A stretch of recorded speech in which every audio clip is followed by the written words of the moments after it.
Good afternoon, everyone, and thank you for choosing Across the Fence for this special half-hour edition. I'm Will Michael, in this afternoon for Judy Simpson. At its heart, the UVM Extension 4-H program is about learning and responsibility. The lessons sometimes come from caring for an animal or perhaps a community service project. The 4-Hers we feature here on Across the Fence are passionate about learning, and when it comes time to act, they're always among the first to step up. Vermont's Youth Environmental Summit is an annual 4-H event that attracts these self-starters.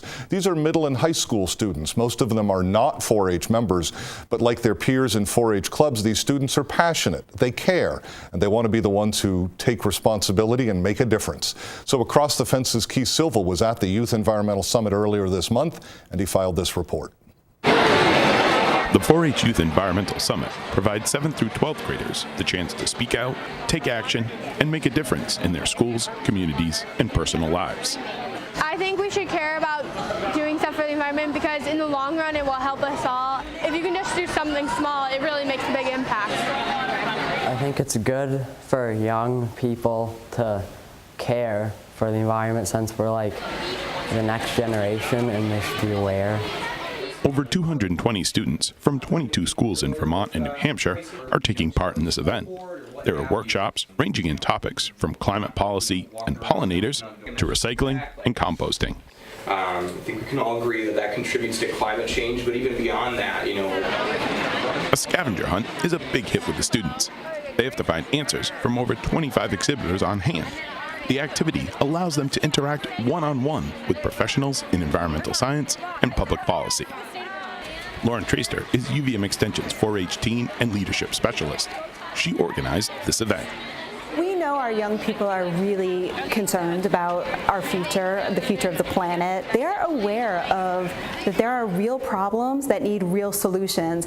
And so they're talking about this stuff at school, they're talking about this with their families, they're talking about it with each other, and we just want to have the opportunity to bring all of our young people who this matters to together in one place with members of our environmental professional community to share ideas, to talk with each other, to connect with each other. So hopefully when they leave today, they're more informed and they have ideas of things that they can actively do to make a difference. These students aren't going to be students forever. That's a concept Treaster hopes resonates now and especially in a few years. These are our future voters, and they need to be informed. They need to know that you need to affect policy to affect change. You need to affect behavior to affect change. Sometimes it is things like policy, which may not sound as exciting to a 7th, 8th, 9th grader, but these are the things that they're gonna have to do in order to make a difference. The earlier we connect our young people to the real world topics, issues, problems, solutions, the more likely that they are to engage also when they're adults. And especially, again, I go back to when they're of voting age, and that's going to make a real difference if we have an environmentally literate citizen population. Josh Lambert is the science teacher at Burke Town School. It's the first time he and his students are attending the 4-H Youth Environmental Summit. They're catching on to what this event is all about.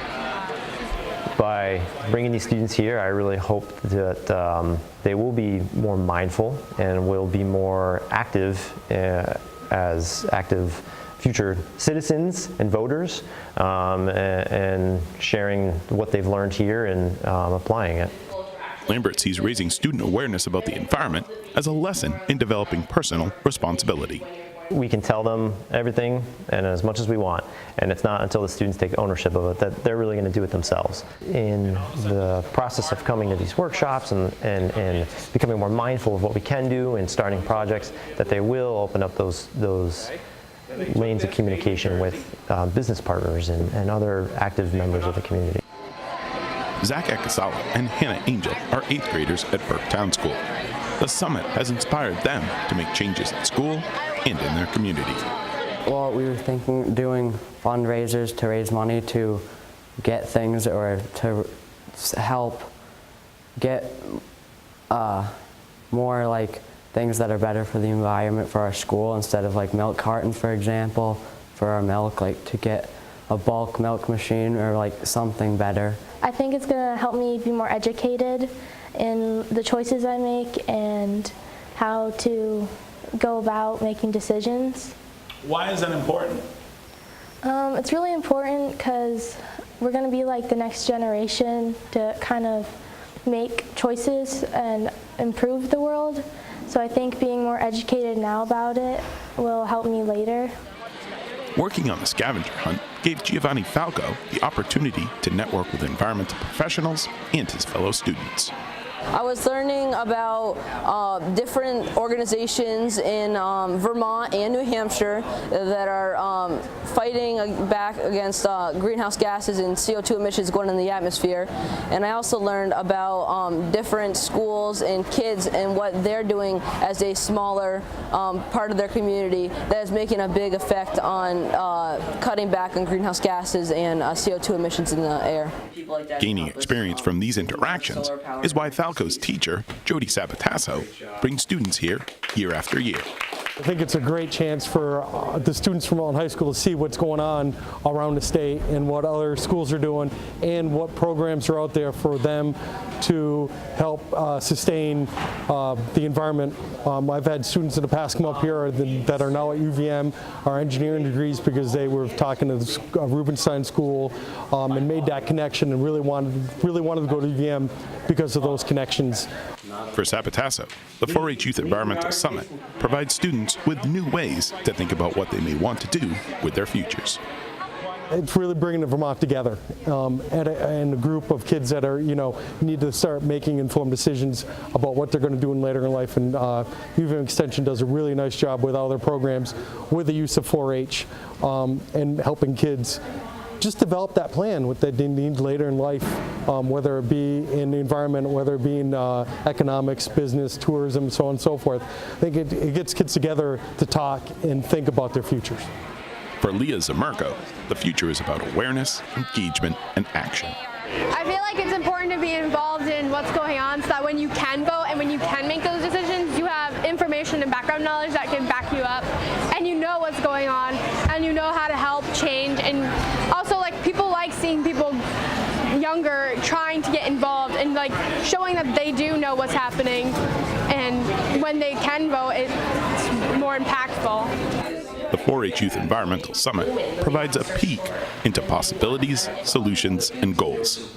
All things these future leaders will need going forward. In Barrie, I'm Keith Silva with Across the Fence.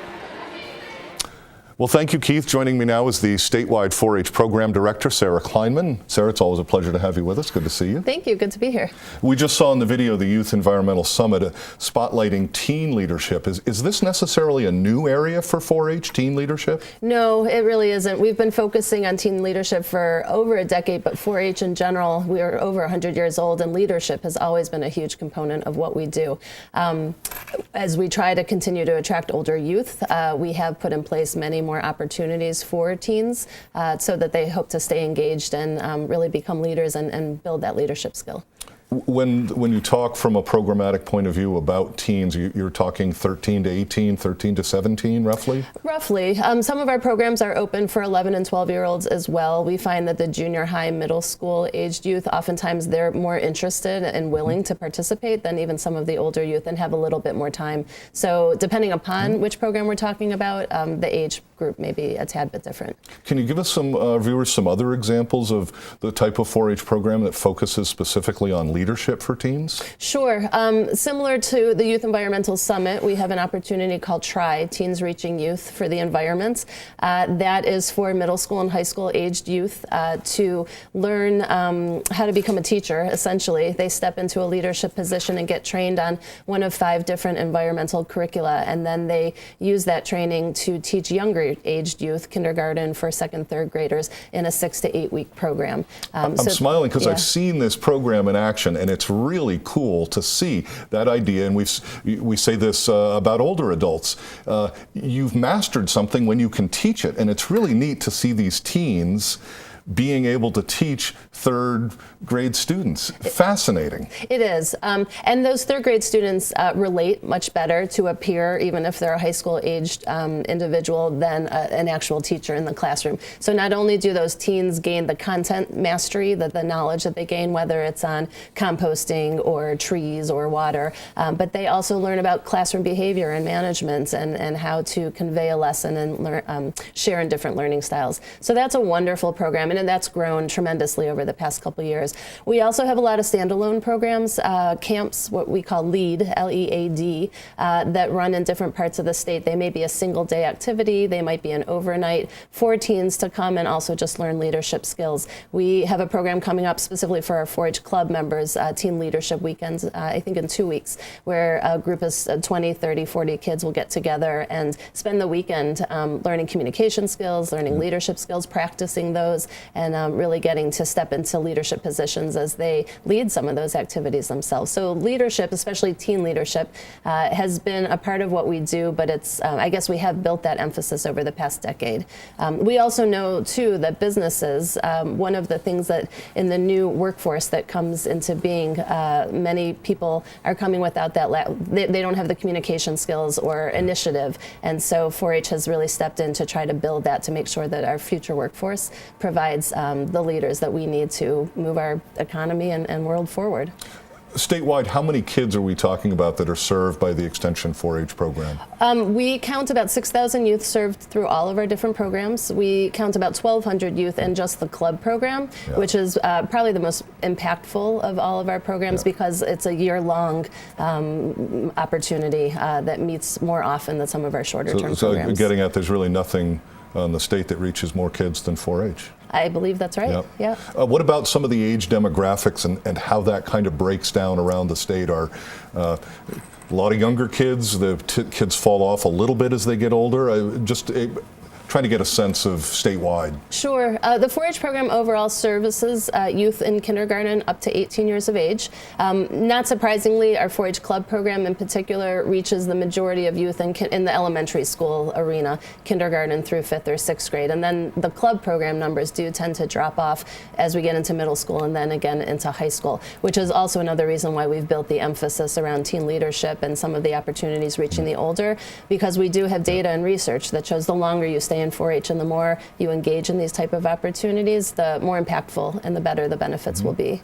There's something that you and I have talked about before, which is how is 4-H different today than our grandparents or parents' generation? Right. It's different and it's not at the same time. There's still a focus on having a volunteer mentor. There's still a focus on building that sense of belonging and learning by doing. But the content areas have certainly changed. With the club program, we've tried to build in more technology, more civic engagement opportunities, and more healthy living, which might be a little bit different than it was, 50 years ago. However, because people are busier now than they have been, we have more shorter-term opportunities, something called spin clubs, which are similar to a 4-H club, but for a confined period of time. It's harder to get volunteers now to lead a 4-H club year-round, forever and ever, and so it's easier to find people to participate if they know it's only 6 or 8 weeks or it's for a certain part of the year. And I'm jumping in to remind our viewers that we've talked about this on the program. Spin is a special interest, culinary might be a great example of, and we've had that example, technology, things like that. Exactly. If people have a business or a passion that they might open up their doors and share that for 6 or 8 weeks, once a week for a couple hours, that's an easy way and an excellent way to bring in youth to build that sense of belonging to a community and also learn a valuable skill, both life skill and content area. Sarah, what does 4-H need to continue to be successful in the future? That's a very good question. I would say first and foremost, we need people. We need volunteers. Our program, while we do have staff that support the 4-H program across the state, we cannot do what we do without volunteers. And so as people, again, become busier, are more engaged in the workforce, we need more people willing to step up and support our programs by offering a skill, leading a project, volunteering for a specific day. Absolutely. So we need adults who are willing to give back some of their time to It's a support our hallmark of programs. the program. Generally speaking, at any given time, you currently have some 400 to 500 volunteers statewide at any given time. We do. Definitely over 500. Not everybody works directly with youth. We have volunteers that are serving on 4-H foundations to help financially support our program. We have some volunteers that will come into fairs and field days or just one day a year to evaluate exhibits. But it's the 4-H clubs, it's that mentoring opportunity that is really, again, most impactful and supports the children the best. Sir, we have some other video that we're going to get to as part of our special half hour, but we have about a minute left with you. It's a time of year that people are giving thanks. What does the statewide 4-H director have to be thankful for this time of year? I am incredibly thankful for the staff and volunteers. Again, without them, we can't do what we do. We can't reach the 6,000 youth. We can't build those life skills that are so important. And so our volunteers and staff really are passionate about building those skills and giving something to our kids to make sure that we have the best state possible now and going into the future. So, well, let's state publicly, so are you. Yeah. You've been in this job now for over 15 years, and I know you bring that to your work every day. Thank you. Awesome. Thanks. I do really want to thank you for being with us. And as you've mentioned over the course of the past 10 minutes or so, 4-H's learning by doing approach helps young people develop the knowledge and skills they need to become competent, caring, and contributing citizens. Across the Fence recently met more than 50 young Vermonters who were learning by doing in the 4-H Tech Wizards program. So Keith Silva has the first of our stories on that. On the water. Does everybody know about how long Lake Champlain might be? And in the lab. So that you're able to sort of like open the side of the fish. Students from Linden Town School are getting up close and hands-on with Lake Champlain. We learned how many different types of organisms are in Lake Champlain and how they work together in the food web. I've been out on a boat before, but nothing really like this. I go out on like Crystal and Willoughby and stuff like that, but I've never been out on Lake Champlain. This visit aboard University of Vermont's research vessel, the Melisira, and to UVM's Rubenstein Ecosystem Science Laboratory are part of the 4-H Tech Wizards program at Linden Town School. Lindsay Carpenter is the UVM Extension 4-H Tech Wizards Coordinator in St. Johnsbury. So 4-H Tech Wizards is a federal grant that the university received about 7 years ago. It's supported by the Office of Juvenile Justice and Delinquency Prevention. So it's actually a mentoring program for youth with a focus on giving those youth opportunities for hands-on learning with STEM education. Rub it in your fingers. Besides getting their hands dirty, Carpenter wants to provide students with an experience that lasts. We're hoping that they're seeing some new things that they've never saw before, or they're seeing it in a different way that might entice their learning and their questions about this form of science. Maybe as they pursue their post-secondary plans, they think, well, hey, I did this really cool activity in 7th grade with UVM. I think I want to go explore that opportunity. So can you all see something swimming around in there? You can? Yeah. Amelia Tarrant of Lake Champlain Sea Grant puts the students to work as scientists. We want students to be able to be exposed to lots of different aspects of the STEM fields, science, technology, engineering, and mathematics. So we look at not only how can we crunch the numbers, but how can we build the instruments that take those measurements that give us the numbers to crunch. Through the lens of experiential learning and science, we then are able to expose them to some of these science topics and give them ideas for their careers as they move on to high school and college. Paul Choquette teaches 7th grade English at Linden Town School. As a part of the lessons he assigns, Choquette challenges students to think outside the classroom and their school. We've done a lot of career exploration stuff through our PLPs, our personal learning plans. They don't have to leave the state in order to get some of these experiences that they're looking for, whether it's the research, whether it's even the mechanical engineer on the boat as far as the equipment goes. It shows them that it's available here in Vermont and that it's available through UVM or any of the other affiliate colleges.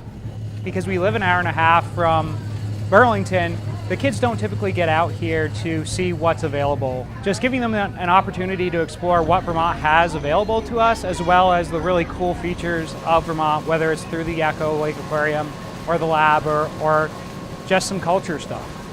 Remember Hannah? She said she'd never been on Lake Champlain. And after this experience, she thinks she could get used to having class outside. I feel like I like being outside in a learning environment than in a classroom. I feel like it's easier to focus. Well, it makes it more interesting to look at. Like in a classroom, you don't really see as much stuff. For Max McClure, being outside means being hands-on. It's better to do hands-on because then you have the experience with it and you have more knowledge about it. And I actually get to see it instead of using pictures and images and stuff like that. So it's better to see and actually hands-on activities. The wind kept stripping heat out of the lake. Having this experience gives McClure a glimpse at what he'd like to do in the future. I want to do something with biology when I'm older, so it's really cool to learn about this and have the experience. For McClure, Jewel, and their classmates, this experience is turning out to be a great teacher. Well, we've been out here on Lake Champlain. Another group of Linden students has been in the lab. Let's join Becky Gollin and find out what they're looking at. Here in the lab, students are getting a first-hand look at fish anatomy, from the outside in. If you see that little hole in the bottom of the fish, that's called the vent. You have to cut through the fish a certain way in order to get it out and separated. So you have to cut from the bottom of the fish and go up to about its mouth and then make a T from that, and you can pull it out separately. Adelia Griffith is describing the technique for removing the fish's stomach.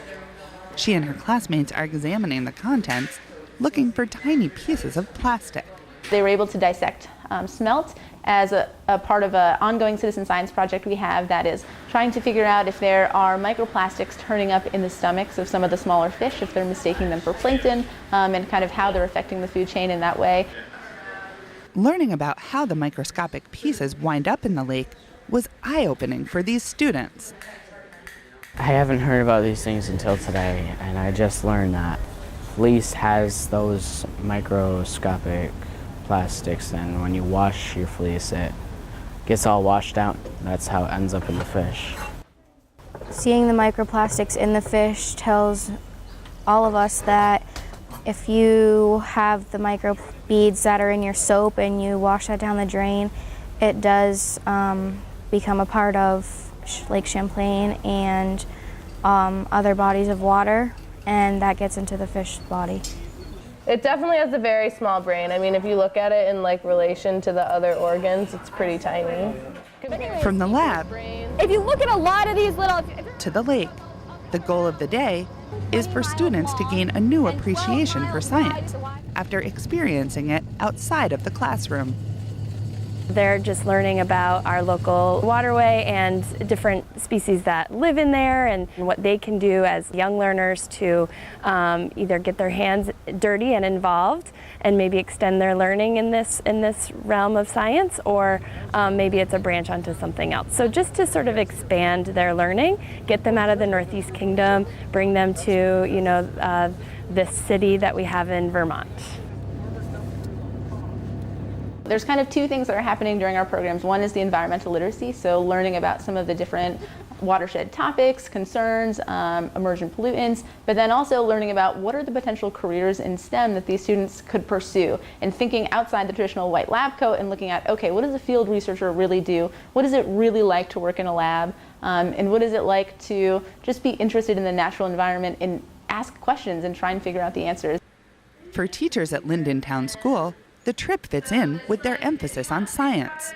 We have a huge push in our school for the science curriculum, and also we really want to get our kids out in the community and just know what Vermont has to offer. And kids don't get from our side of the state too often to Burlington, and the opportunity to not only get out on the research vessel and do the work, the dissections in the lab and the echo was really a fantastic opportunity.